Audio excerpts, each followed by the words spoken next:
I want to begin by thanking the people of Washington, D.C. for hosting us, especially for putting up with more than 50 motorcades.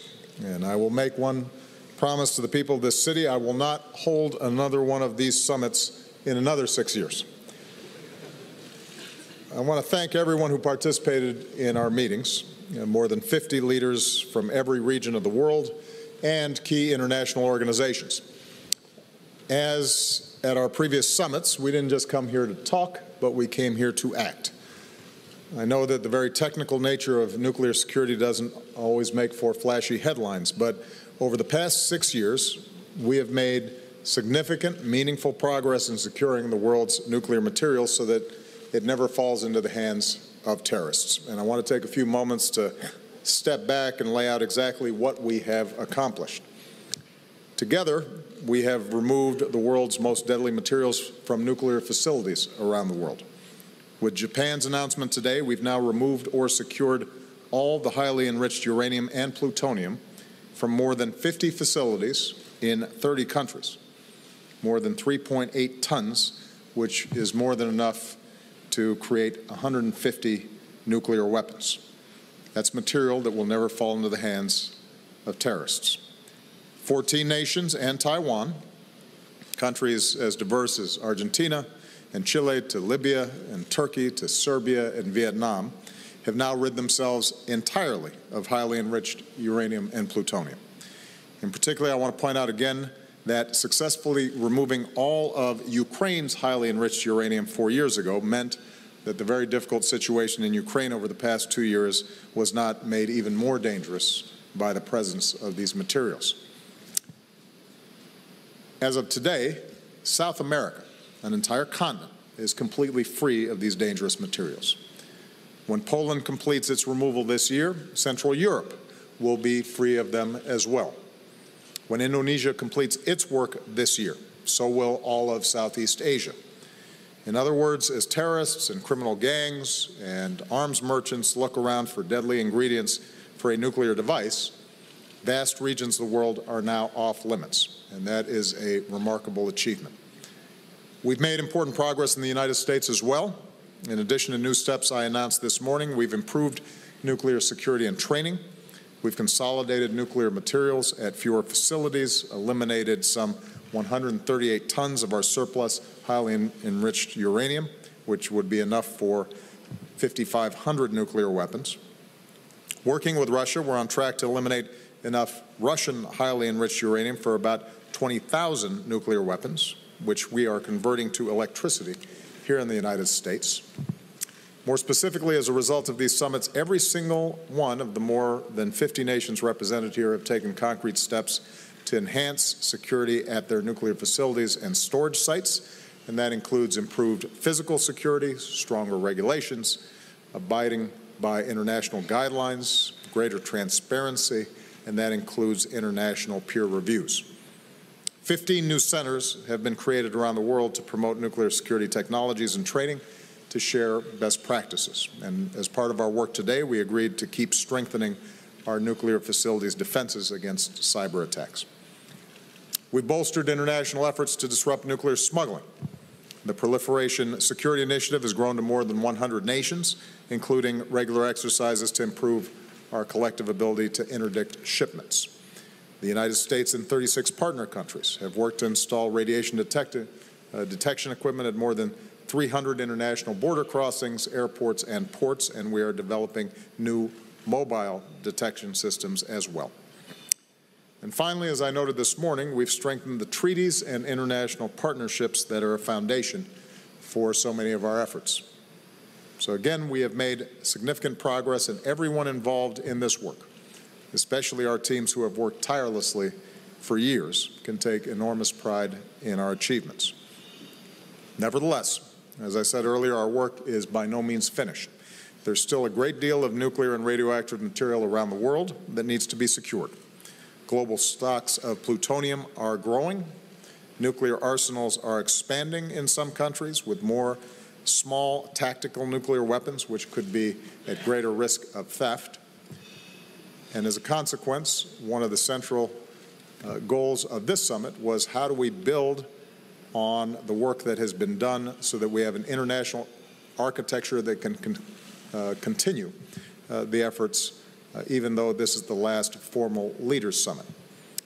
So even as this is the last of those leader-level summits, today we agreed to maintain a strong architecture, including through the United Nations, the International Atomic Energy Agency, and Interpol, to carry on this work and to provide the resources and technical support that is needed to continue this mission. And we are creating a new nuclear security contact group, senior-level experts from more than 30 of our countries who will meet regularly to preserve the networks of cooperation we've built, to institutionalize this work, and to keep driving progress for years to come. At our session on ISIL this afternoon, there was widespread agreement that defeating terrorist groups like ISIL requires more information sharing.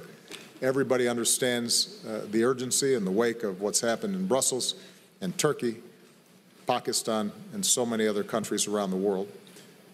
As a consequence, our Director of National Intelligence, Jim Clapper, is continuing to engage with intelligence leaders from a number of our European partners on deepening our cooperation. And today I invited all the nations represented at this summit to join a broader discussion among our intelligence and security services on how we can improve information sharing within and among our nations to prevent all manner of terrorist attacks, especially those that might involve weapons of mass destruction. In closing, I just want to say that preventing nuclear terrorism is one part of the broader agenda that I outlined 7 years ago in Prague, stopping the spread of nuclear weapons and seeking a world without them. In recent days, there's been no shortage of analysis on whether we've achieved our vision, and I'm the first to acknowledge the great deal of work that remains, from negotiating further reductions with Russia to dealing with North Korea's nuclear program. As I indicated in Prague, realizing our vision will not happen quickly, and it perhaps will not happen in my lifetime. But we've begun. The United States and Russian nuclear arsenals are on track to be the lowest that they have been in 6 decades. I've reduced the number and role of nuclear weapons in our nuclear security strategy. In a historic deal, we've prevented the spread of nuclear weapons to Iran. An international fuel bank is being built to promote civil nuclear cooperation. So I'm extremely proud of our record across the board, and we're going to keep pushing forward wherever we can, as I hope future administrations do, to bring us closer to the day when these nuclear dangers no longer hang over the heads of our children and our grandchildren. With that, let me take a few questions, and I'm going to start with Roberta Rampton of Reuters. Thank you. I want to ask about Iran. And 3 weeks ago, Iran's supreme leader complained that his country has not been getting actual business deals since the nuclear agreement. And non-U.S. companies are saying that it's very hard or sometimes impossible to do much business with Iran without, at some point, accessing the U.S. financial system to do U.S. dollar-denominated transactions. So my question is, are you considering allowing such transactions? And if so, is that not a betrayal of your assurances that most U.S. sanctions would stay in place? That's not actually the approach that we're taking. Let me say broadly that so long as Iran is carrying out its end of the bargain, we think it's important for the world community to carry out our end of the bargain. They have, in fact, based on the presentations that were made by the IAEA this morning to the P5+1, have in fact followed the implementation steps that were laid out. And as a consequence, sanctions related to their nuclear program have been brought down. Part of the challenge that they face is that companies haven't been doing business there for a long time, and they need to get comfortable with the prospects of this deal holding. One of the things that Secretary Liu and his counterparts within the P5+1 and elsewhere are going to be doing is providing clarity to businesses about what transactions are in fact allowed. And it's going to take time over the next several months for companies and their legal departments to feel confident that in fact there may not be risks of liability if they do business with Iran.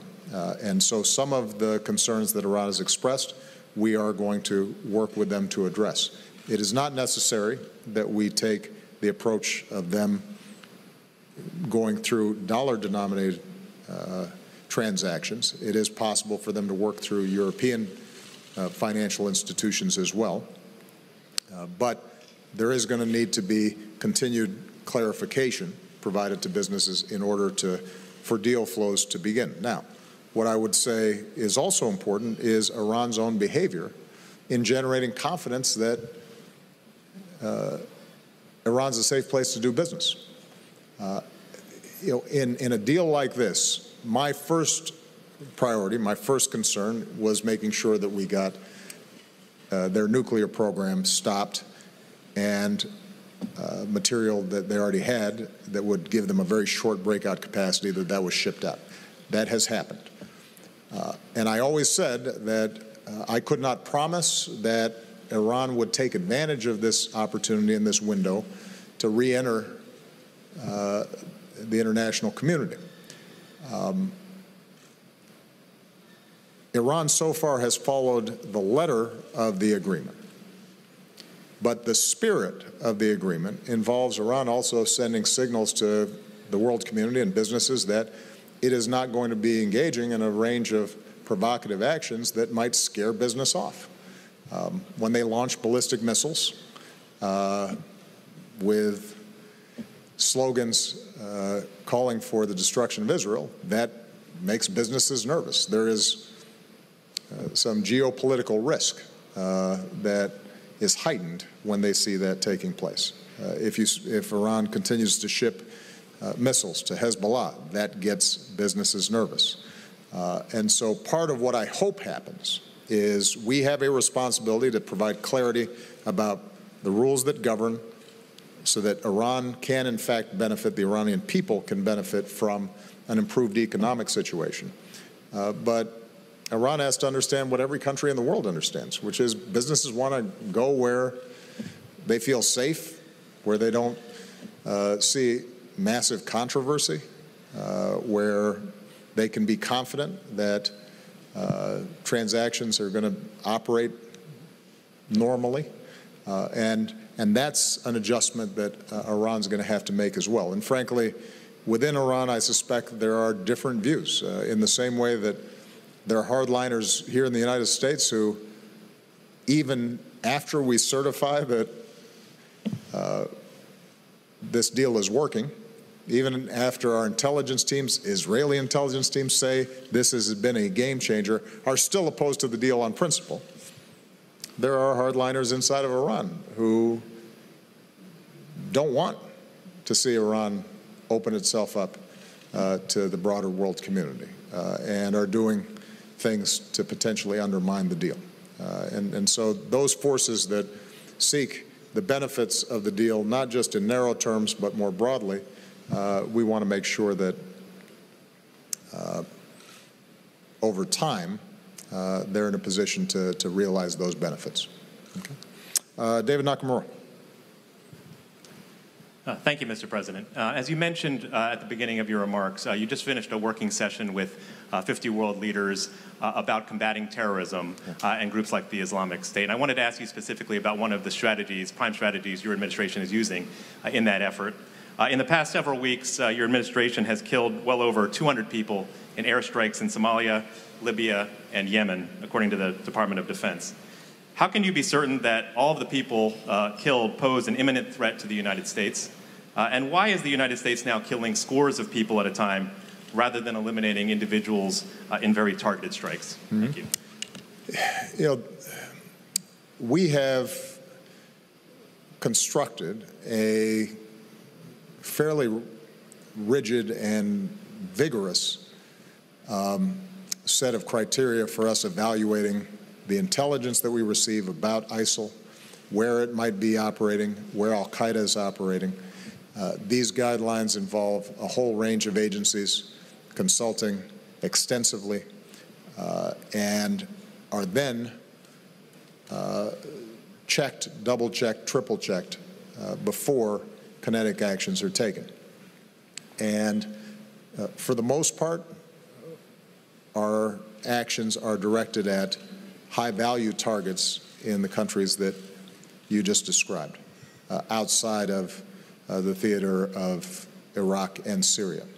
In some cases, what we're seeing are camps that, after long periods of monitoring, becomes clear are involved in and directing plots that could do the United States harm, or are supporting ISIL activities or al-Qaeda activities elsewhere in the world. So if after a long period of observation we are seeing that, in fact, explosive materials are being loaded onto trucks and individuals are engaging in training in small arms, and there are some of those individuals who are identified as couriers for ISIL or al-Qaeda, then based on those evaluations, a strike will be taken. But what we have been very cautious about is making sure that we are not taking strikes in situations where, for example, we think there's the presence of women or children, or if it is in a normally populated area. And, you know, recently we laid out the criteria by which we're making these decisions. We declassified many elements of this. We are going to be putting forward and trying to institutionalize on a regular basis how we make these evaluations and these analyses. I think, you know, in terms of the broader debate that's taken place, David, I think there's been in the past legitimate criticism that the architecture, the legal architecture around the use of drone strikes or other kinetic strikes wasn't as precise as it should have been, and there's no doubt that civilians were killed that shouldn't have been. I think that over the last several years, we have worked very hard to avoid and prevent those kinds of tragedies from taking place. In situations of war, we have to take responsibility when we're not acting appropriately, or where we've just made mistakes, even with the best of intentions. And that's what we're going to continue to try to do. And what I can say with great confidence is that our operating procedures are as rigorous as they have ever been, and that there is a constant evaluation of precisely what we do. Carol Lee. Thank you, Mr. President. You've spent 7 years now working on nonproliferation issues, and you said in your opening remarks that you hope the future administrations do the same and make it a priority. This week, one of the Republican frontrunner to replace you said that perhaps South Korea and Japan should have nuclear weapons and wouldn't rule out using nuclear weapons in Europe. Did that come up at this summit? And just generally, what message does it send when a major party candidate is articulating such a reversal in U.S. foreign policy? And also, who did you vote for in the Democratic primary? Well, first of all, it's a secret ballot, isn't it? Oh, okay. All right. No, I'm not going to tell you now. What do the statements you mentioned tell us? They tell us that the person who made the statements doesn't know much about foreign policy or nuclear policy or the Korean Peninsula or the world generally. It came up on the sidelines. I've said before that, you know, people pay attention to American elections. What we do is really important to the rest of the world. Even in those countries that are used to a carnival atmosphere in their own politics, want sobriety and clarity when it comes to U.S. elections, because they understand the President of the United States needs to know what's going on around the world and has to put in place the kinds of policies that lead not only to our security and prosperity, but will have an impact on everybody else's security and prosperity. Our alliance with Japan and the Republic of Korea is one of the foundations, one of the cornerstones of our presence in the Asia-Pacific region. It has underwritten the peace and prosperity of that region.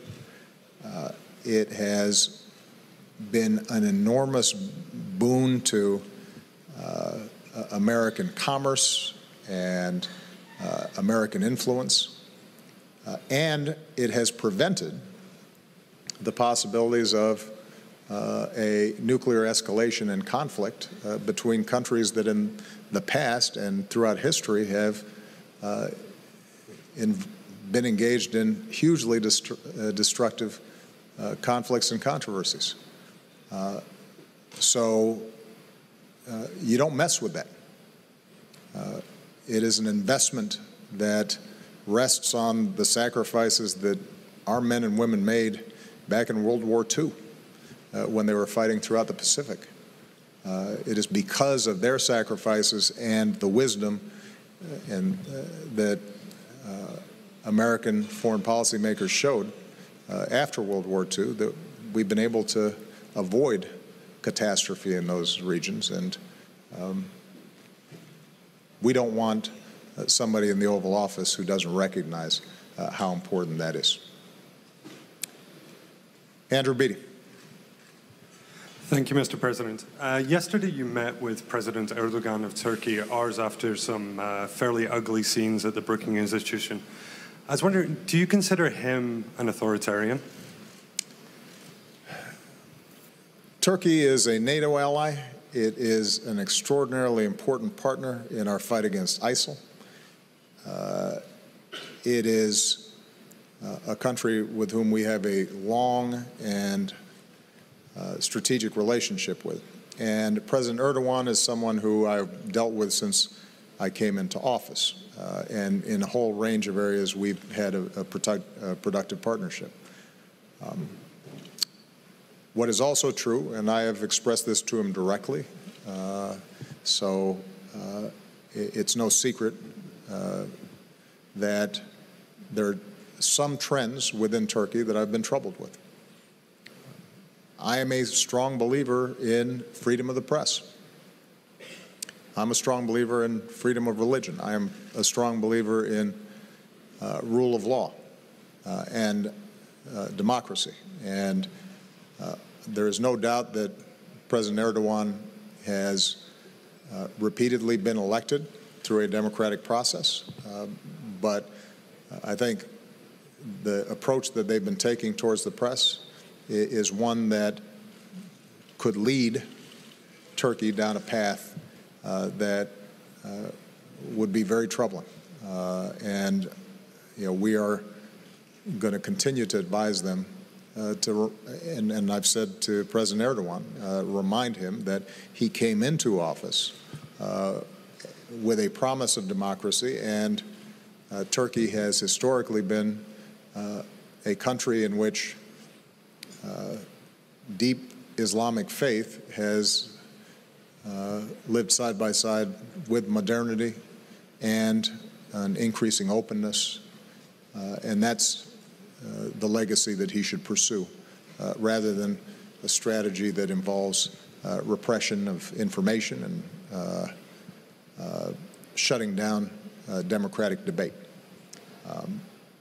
Having said that, I want to emphasize the degree to which their cooperation has been critical on a whole range of international and regional issues, and will continue to be.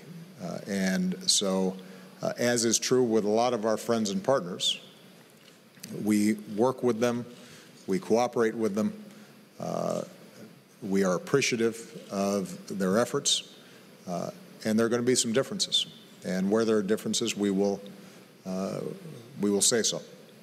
And that's what I've tried to do here. I'll take one last question. This young lady right there. Thank you, President. Mr. President, what do you think? Where are you from, by the way? I am from Azerbaijan. Okay. How can Azerbaijan support in nuclear security issue? Well, Azerbaijan, like many countries that participated, have already taken a number of steps, and each country has put forward a national action plan. There's some countries that had stockpiles of highly enriched uranium that they agreed to get rid of. There are other countries that have civilian nuclear facilities, but don't necessarily have the best security practices, and so they have adopted better security practices. There are countries that could potentially be transit points for the smuggling of nuclear materials, and so they've worked with us on border controls and detection. And because of Azerbaijan's location, it's a critical partner in this process. I should point out, by the way, that although the focus of these summits has been on securing nuclear materials and making sure they don't fall into the hands of terrorists, the relationships, the information sharing, the stitching together of domestic law enforcement, international law enforcement, intelligence, military agencies, both within countries and between countries. This set of relationships internationally will be useful not just for nuclear material, but it is useful in preventing terrorism generally. It's useful in identifying threats of chemical weapons or biological weapons. One of the clear messages coming out of this summit and our experiences over the last 7 years is an increasing awareness that some of the most important threats that we face are transnational threats. And so we are slowly developing a web of relationships around the world that allow us to match and keep up with the transnational organizations that all too often are involved in terrorist activity, criminal activity, human trafficking, a whole range of issues that can ultimately do our citizens harm. And seeing the strengthening of these institutions, I think, will be one of the most important legacies of this entire process. Mark Landler, since you had your hand up, I'll call on you one last question. Thank you, Mr. President. I wanted to ask a question about nuclear policy. Through these past 7 years, when you've pushed to rid the world of nuclear materials and fissile material, the U.S. nuclear industry has actually worked to improve miniaturization of warheads. And while it's not developed new classes of cruise missiles or warheads, it's worked to improve the technology. And that's prompted some in China and Russia to say, well, gee, we need to keep up. Are you concerned that the technological advances in the United States have had the effect of sort of undermining some of the progress you've made on the prevention side? I think it's a legitimate question, and I am concerned. Here's the balance that we've had to strike. We have a nuclear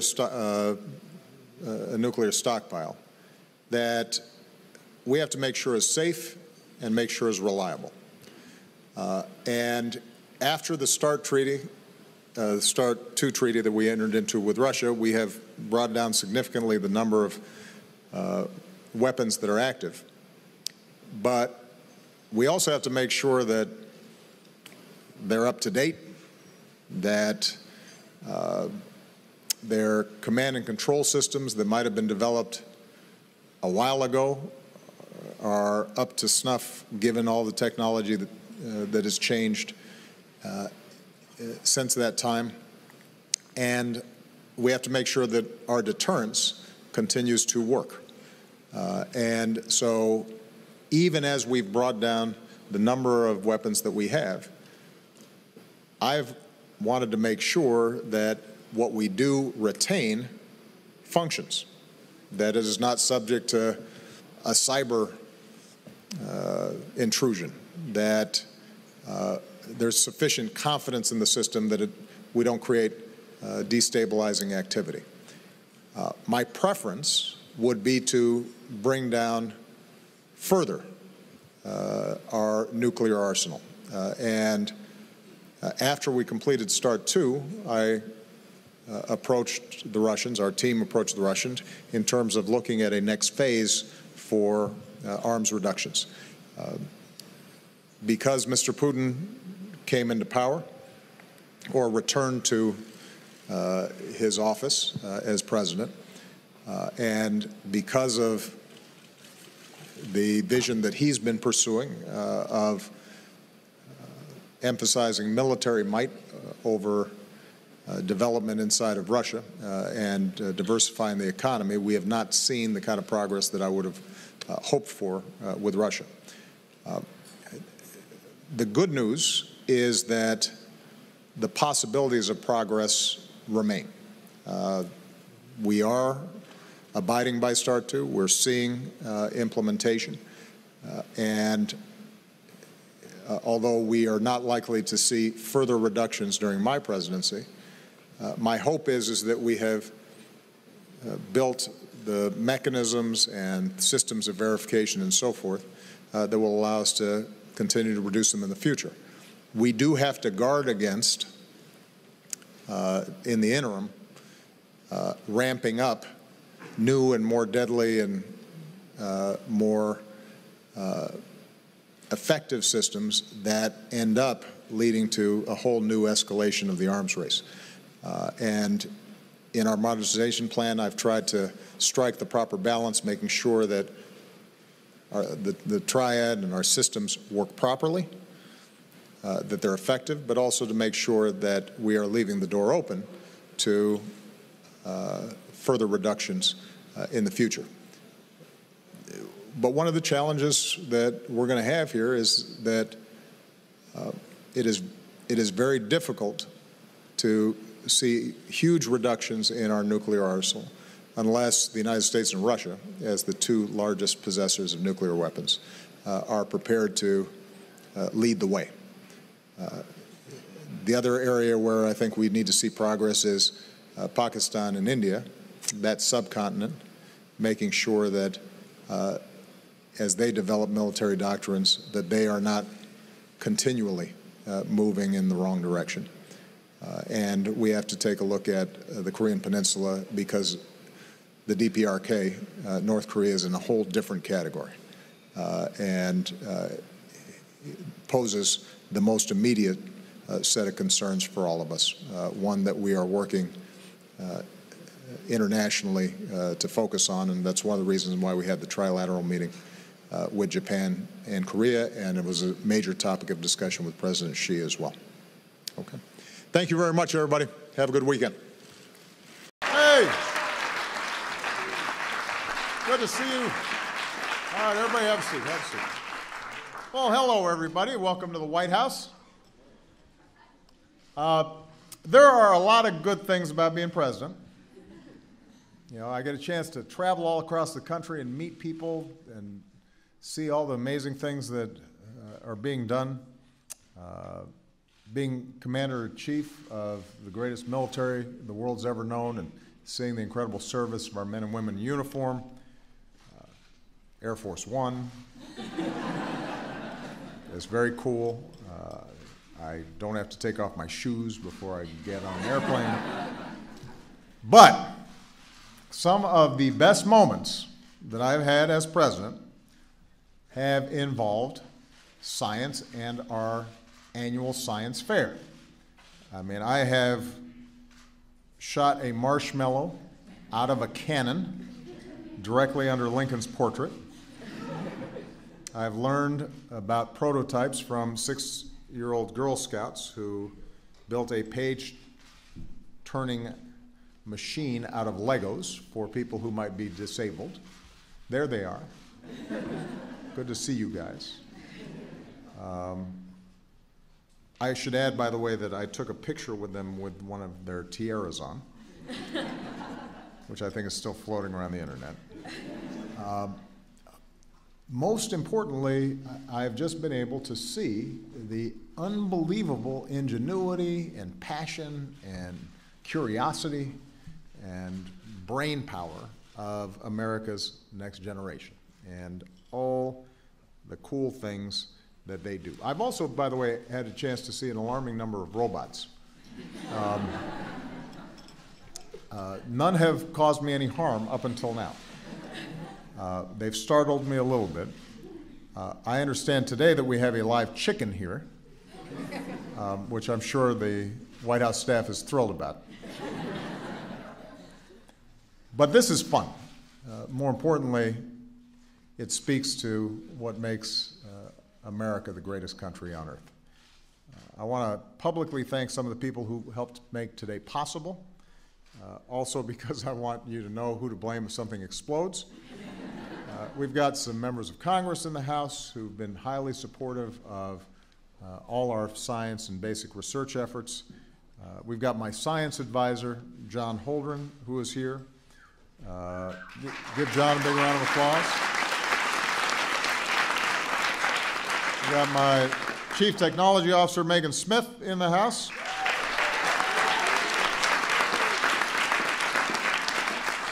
We have some guests who are really helping to lift up the importance of science, like this is not a typical combination, supermodel and supercoder. Carly Kloss is here. We've got actress and science enthusiast Yara Shahidi. There she is. Good to see you.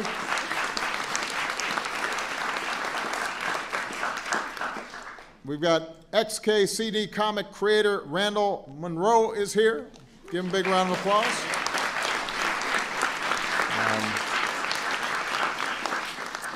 We're joined by some of the past participants of our science fairs, including Elena Simone, who studied her own cancer and started coming up with some cures. I remember meeting you last year. How's Harvard going? So far, so good. She was a senior last year, just started.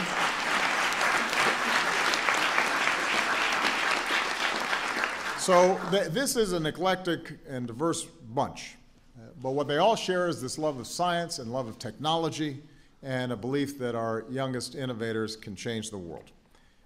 And there's nothing that makes me more hopeful about the future than seeing young people like the ones who are here, and they come from all over the country. They come in all shapes and sizes. All of you are showing the rest of us that it's never too early in life to make a difference.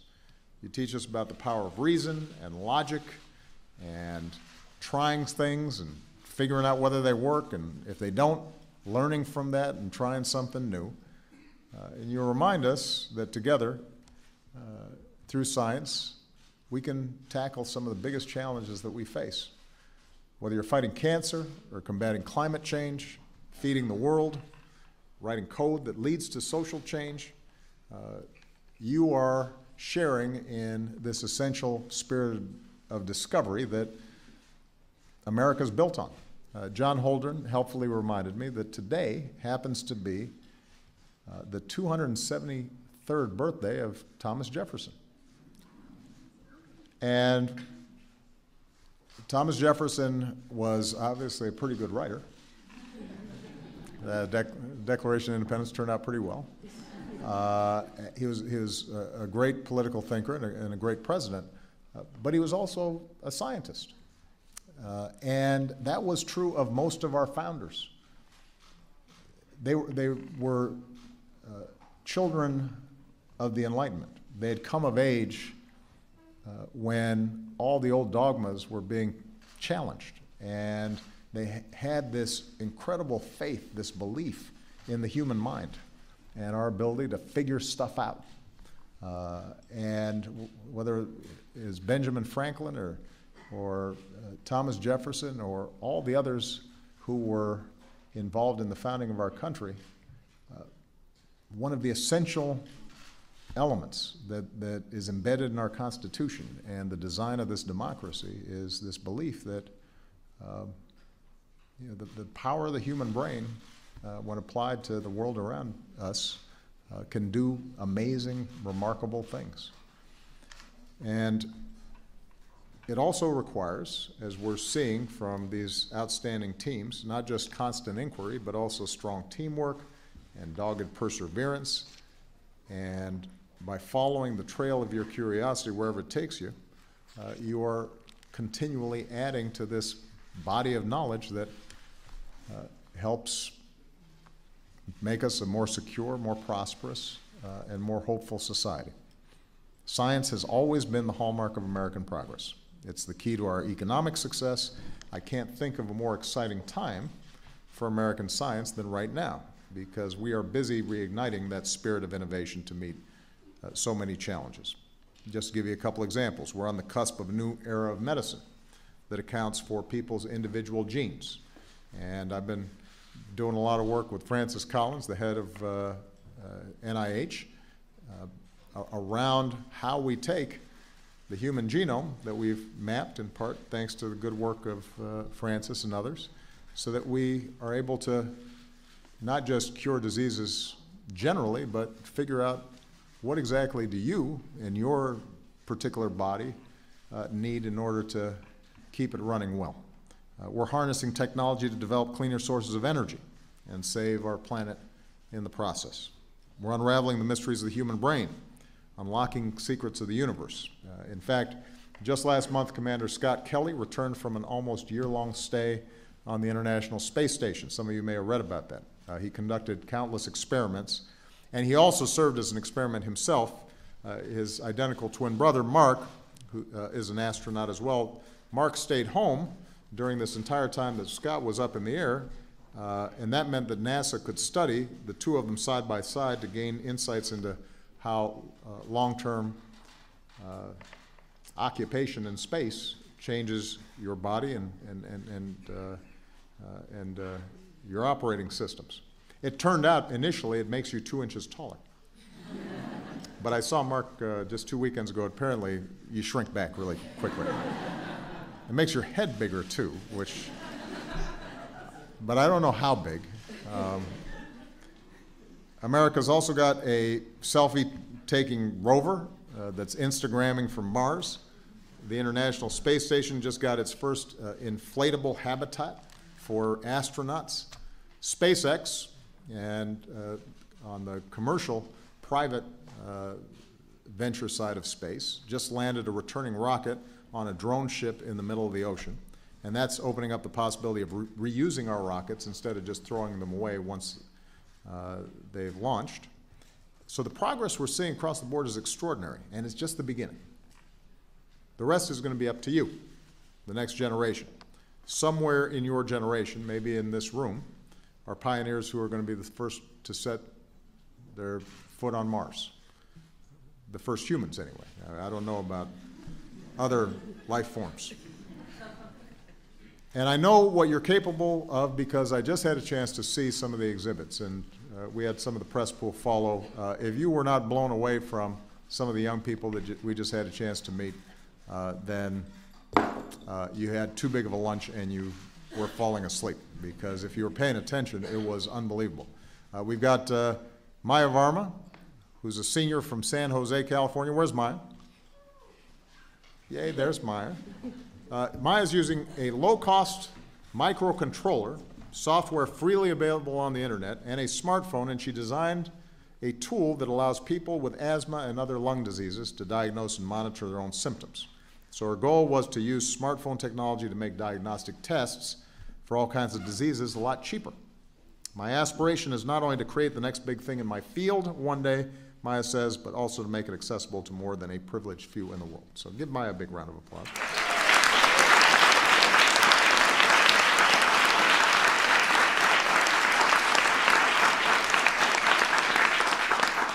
I do have to say, this is just an aside. The only problem with the science fair is it makes me feel a little inadequate.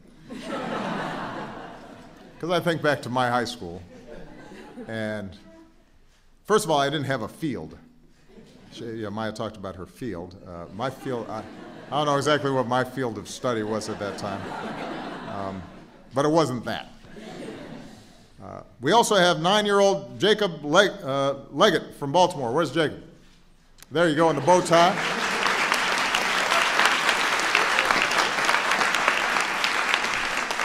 So Jacob loved programming ever since the age of 2 when he nearly wiped clean his grandma's computer, which I'm sure she was thrilled with, but don't worry, Jacob fixed it. Last summer, this young maker wrote to a company that manufactures 3D printers, asked him if he could have one of the 3D printers in exchange for feedback on whether their printers are kid-friendly.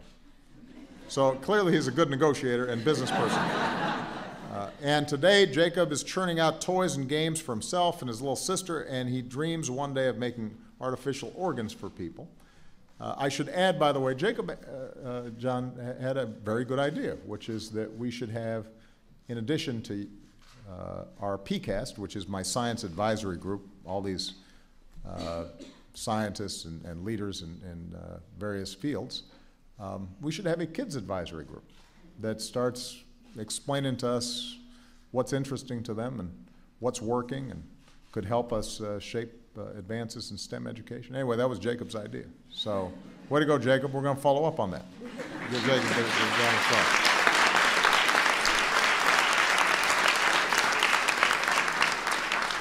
We have 16-year-old Anirudh Ganeshan. Where's Anirudh? There he is, right there. So, when Anirudh was little, his grandparents walked him 10 miles to a remote clinic in his native India for vaccinations, only to find out that the vaccines had spoiled in the heat. Though he eventually got the shots that he needed, he thought, well, this is a problem, and wanted to prevent other children from facing the same risk. So he developed what he calls the VaxWagon, and it's a refrigerator on wheels that transports vaccines to remote destinations. That's the kind of innovation and compassion that we're seeing from so many of these young people. So give Anirudh a big round of applause.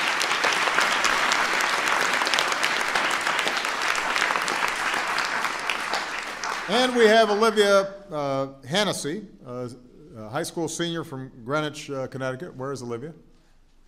There she is. Hi, Olivia. And now, think about this. So Olivia swept the Google Science Fair. She read about the Ebola epidemic in the news.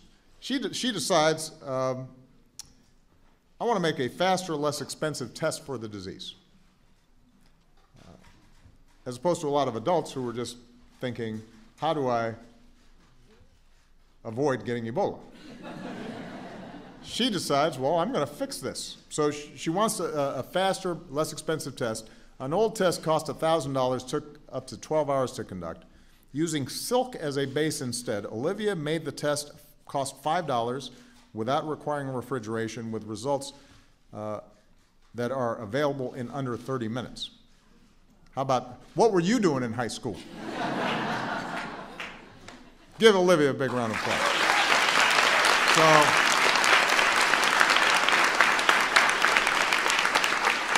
So this is just a small sample of the incredible talent that is on display at this science fair. And we couldn't be prouder. To all the students, to all the young people, we could not be prouder of you. I want to thank the parents and the teachers and mentors who stood behind these young people, encouraged them to pursue their dreams. I asked all the young people who I had a chance to meet, how did you get interested in this? And there were a couple whose parents were in the sciences, but for the majority of them, there was a teacher, a mentor, a program, something that just got them hooked. And it's a reminder that science is not something that is out of reach. It's not just for the few, it's for the many, as long as it's something that we're weaving into our curriculum and it's something that we're valuing as a society. And so I hope that every company and every college and every community and every parent and every teacher joins us in encouraging this next generation of students to actively engage and pursue science and push the boundaries of what's possible. We've got to give all of our young people the tools that they need to explore and discover and to dig their hands in stuff and experiment and invent and uncover something new and try things and see hypotheses or experiments fail and then learn how to extract some knowledge from things that didn't work as well as things that worked. That's another theme that came out of a lot of the conversations I had with young people. And that's why we're building on our efforts to bring hands-on computer science learning, for example, to all students. As I've said before, in the new economy, computer science isn't optional, it's a basic skill along with the 3 R's. So we're issuing new guidance to school districts for how they can better support computer science education. Oracle will invest in getting 125,000 more students into computer science classes. Give Oracle a big round of applause for that. We appreciate that.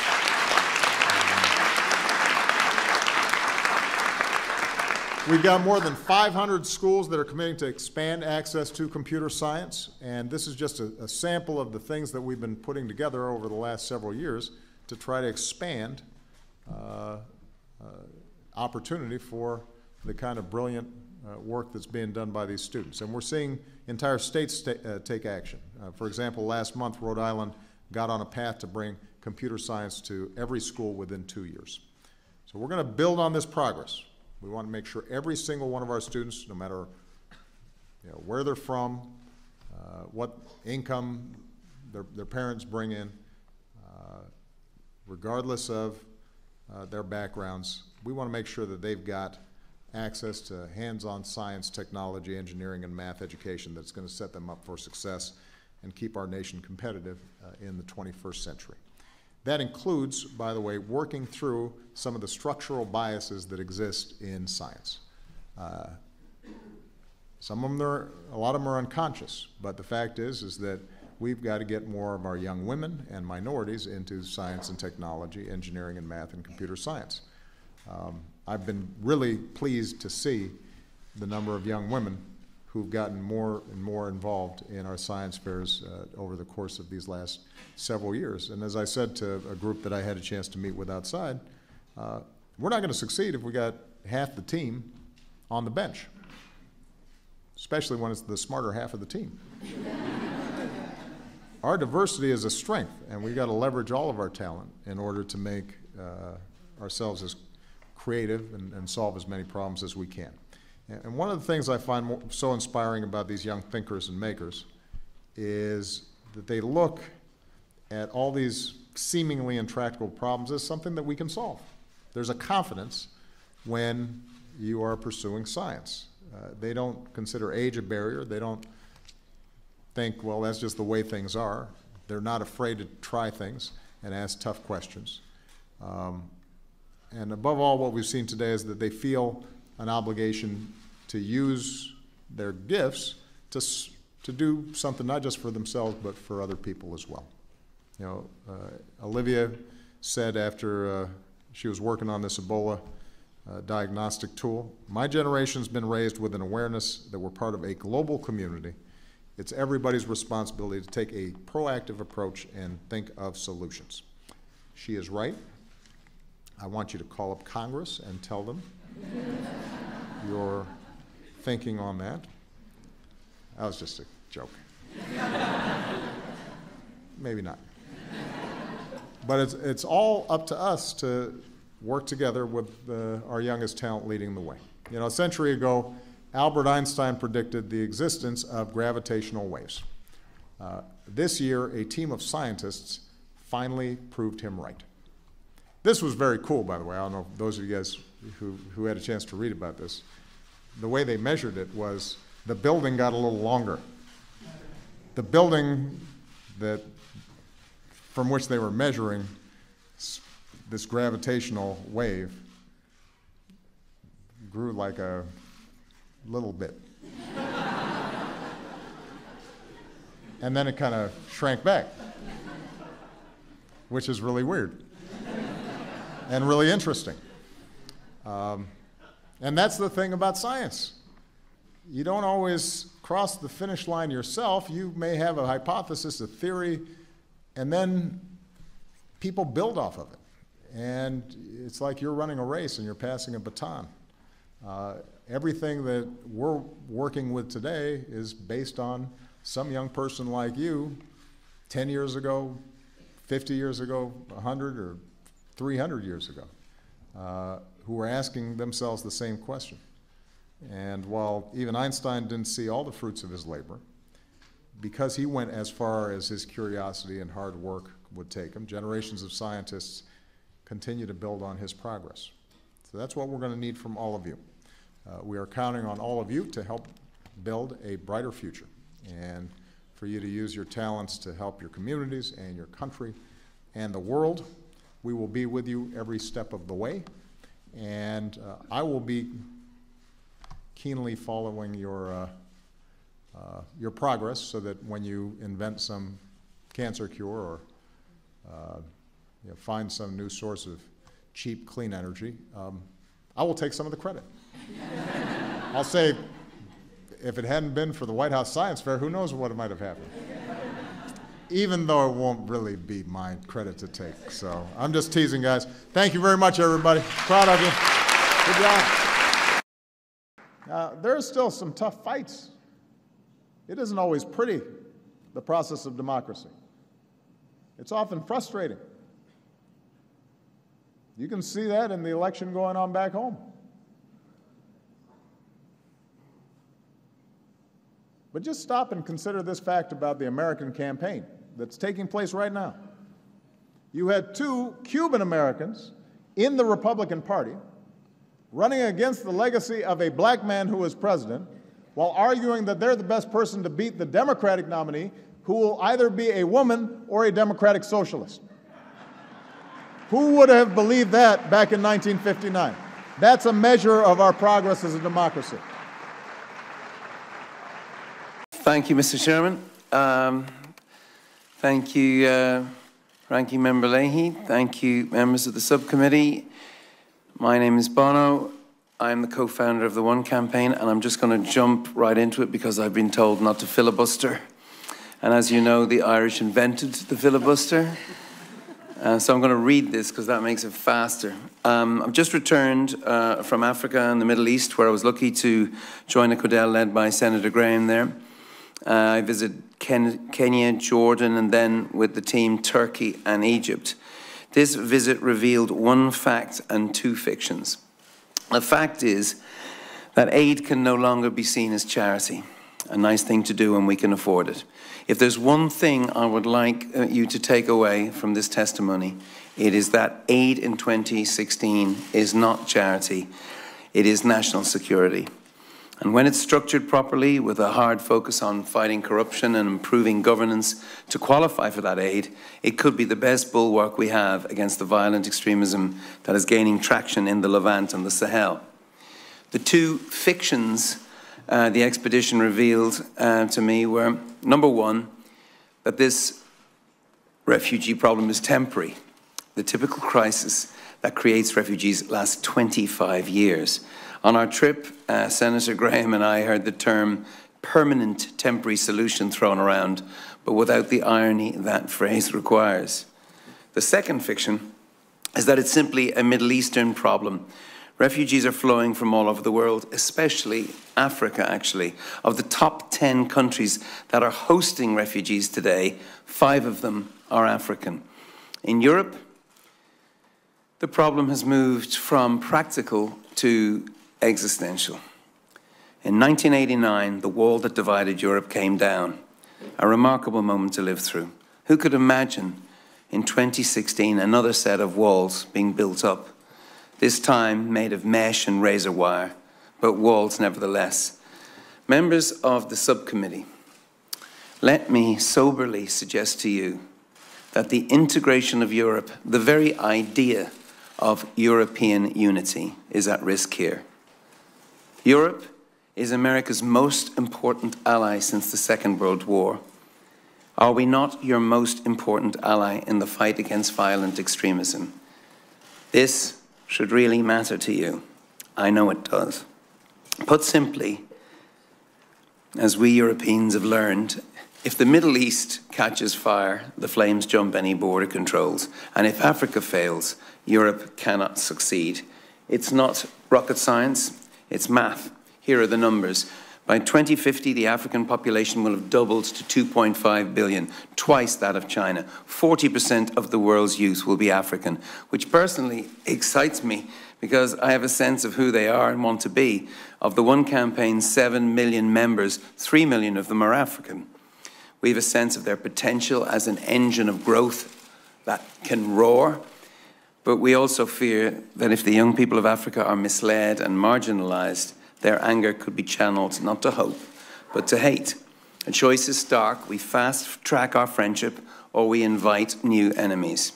I know that you in this room believe deeply that freedom is more powerful than fear, that hope is more contagious than hate. And I know you'll agree with me when I say that sometimes hope needs a bit of help. Well, this is one of those times. You see, to defeat bad ideas, you need better ideas. But the good news is we have them. UNHCR have great ideas on how humanitarian support can be done better and provide jobs and hope. They witness how the mood of a camp changes if there's a classroom built for kids. They see the despair in the faces of skilled workers not allowed access to the labor market. But soberly, I have to say to you, the international community, though it means well, is having a lot of meetings about the crisis. And I believe it's issuing a record number of press releases. But what it's not doing is cutting checks. As of last month, as you kind of are about to hear, the UN's humanitarian response plans for 2016 had only received 9% of the funding they require. 9%. And grants are handed out annually, which is kind of on a hand-to-mouth basis with no predictability, which makes it impossible for these agencies to plan, which is madness. It's absolute madness. Another idea that I heard that might be of serious interest to this committee is to prioritize the support of the countries along the Sahel and the Levant who are not yet in crisis. Now, I know this sounds counterintuitive, but the people I met, especially the military, told us it is critical that these countries not only survive, but that they thrive. Imagine if the chaos that ripped through Syria were to engulf Egypt, or God forbid, Nigeria. These are gigantic countries. This is not melodrama. We now know that people, when running from war, will risk the most treacherous journeys. Doctors, teachers tying their children to their chests as they tie themselves to floating corks and tin cans on the Mediterranean Sea, all for the promise of a better life. When you think of an exodus on that big a scale, you realize that we better have some big ideas to meet the challenge. And we do, and I'm really encouraged to sit here and hear them come from a bipartisan committee. These countries need aid, but it's not just aid. Commerce is urgent here. New trade agreements are critical. Concessional loans from the World Bank are essential. Dr. Jim Kim and the World Bank are really being innovative here. So is Gail Smith, who runs USAID. You should be proud of these people. Anti-corruption campaigners in our own office around the corner in the One Campaign will tell you that the reforms necessary to qualify for the loans can be as important as the loans themselves. The Africa Development Bank has been right out in front on this stuff. President Akin Adesina understands that corruption kills more people than AIDS, TB, and malaria combined. So tackling corruption has to be part of this package. In fact, he was also one of the first leaders to call for a modern Marshall Plan as a partnership for progress. So what might that mean? Well, the Marshall Plan, as America knows, was the first time the world witnessed development as security on a grand scale. The Marshall Plan was an idea big enough to meet the moment in history. It was an idea as big as the sacrifice Americans made in the fight for freedom, an idea that showed America could not only win the war, but the peace, as Lindsey Graham keeps reminding us. An idea big enough to change the world. An idea like the idea of America itself. You see, the peaceful Europe that I gratefully grew up in, the one that is so under threat right now, was born of the Marshall Plan. History's greatest example of national generosity as national security, which is what I'm talking about today. And I'm not alone. Trade and development as security. That's what Jim Jones is talking about today, and he's not alone. Senator Graham, not alone when he spoke to the Washington Post yesterday. It's the same thing. Finance Minister of Germany, Mr. Schäuble, not known for his wild pronouncements, has invoked this. King Abdullah of Jordan, the same. Actually, King Abdullah is worth thinking about, because he's a leader who's also a military man. It's not coincidence that he's a military man, because I think, I'm sure, military leaders, at least the great ones, know the cost of failure will ultimately be borne by them, by the men and women they lead into battle and have to face as they come home. This is a new century. These are new threats. This is politically very hard. I hope I understand the challenges. I hope I understand the pressures you face as leaders. But in truth, I probably don't. But I'll tell you what I do understand. I understand that America is not ready to give up on its greatness. And I'm not either. That's what got America to the moon. That's the spirit that brought mankind back to Earth when you signed up to fight the largest health disaster in the history of the world, HIV/AIDS. There were members on this subcommittee who refused to accept that AIDS was a problem that couldn't be solved. And since 2002, we now have nearly 9 million people who owe their lives to the US taxpayer. If you're a US taxpayer, you're an AIDS activist. Think about that. I'm here today to testify to the United States Senate that I have seen the impossible made possible right here in these halls. And we need that leadership again in this moment of great jeopardy. It is who you are. It is your essence and your calling. And when you serve history, you serve the people of America. And when you write history, we all live it. Thank you very much.